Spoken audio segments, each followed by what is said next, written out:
Hello, this video is ostensibly for my aunt who was visiting recently, and I made some soup that she loved, and she said, what's the recipe? I said, I'll go you one better, I'll record a video for you. So I'm now going to give it to the broader world.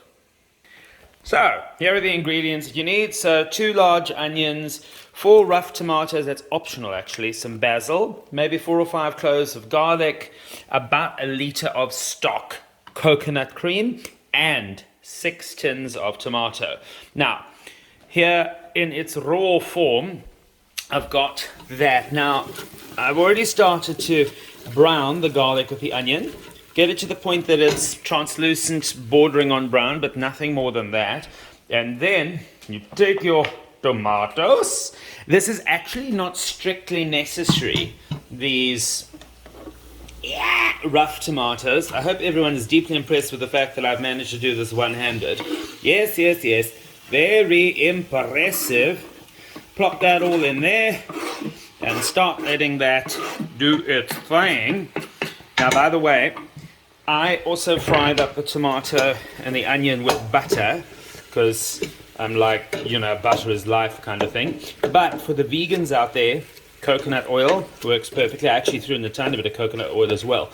Now, often with tomato soup, I would opt for mint instead. But because this has got a Thai kind of twist with the coconut cream, I thought that it would be better to use basil. Okay, so now let's just fry that up until that's softer and the flavor kind of comes out.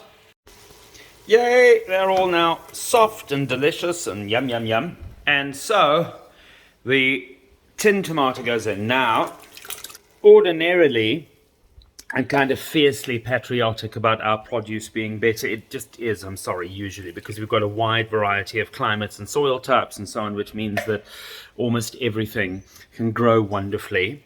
And that then applies obviously to meat as well, because we've actually got space and we don't do that awful battery farming thing to quite the extent that the rest of the world does.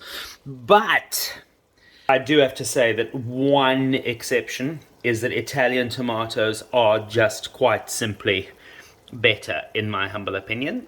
So I would definitely get Italian tomatoes.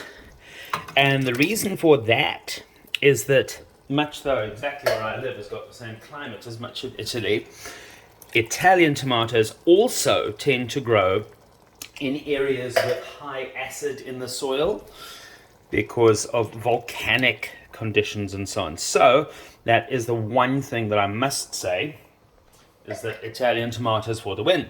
And now we start stirring that up until it gets delicious. Okay, and now that that's getting all hot and delicious and lush and so on, by the way, the tins, I just put a tiny bit of wine, white wine, completely optional, to clean them out. And all of them is in here, all of that cleaned out stuff, so that's actually rather thick with sort of extra tomato, just waste not, want not. And then the stock. So let us put the stock in. You see, I've also got the blender ready for the obvious thing that's going to happen later. And then we stir that around. By the way, as I've so often said, if you do not have a Zimbabwean spoon, you do not have a kitchen. Yummy, yummy, yummy. Stir, stir, stir. Okay, boom, let that go on a little while. So let's get that coconut cream or coconut milk and plop it in. I usually use coconut cream because I just think you get way more bang for your buck, but the milk was on special, and so I did that. And again, Zimbabwean spoon, stir, stir, stir. And now that that's pretty warm, I've taken it off the stove, and it's as easy as blending it until it is smooth. And then serve with the most delicious bread that you can find. Buon appetito!